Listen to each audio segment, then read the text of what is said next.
You know, one-pot cooking is something that I've always been a big fan of. So when I came across this longtime favorite, I knew I had to share it with you. Not only is it made start to finish in a soup pot, but it's budget-friendly too, which is great right now since we're trying to set aside a few extra dollars for the holidays. We start by sauteing a good amount of ground beef in a pot until it's well browned. To that, we add some beef broth,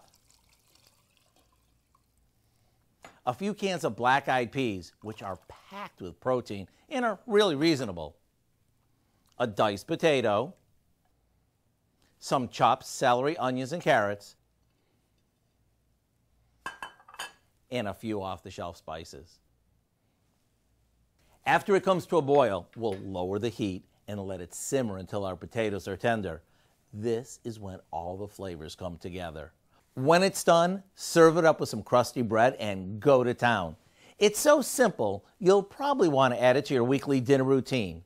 If you'd like the recipe for what we call our Hillbilly One Pot, all you have to do is visit our website. I'm Howard in the Mr. Food Test Kitchen, where today we found an all-in-one way for you to say, ooh, it's so good.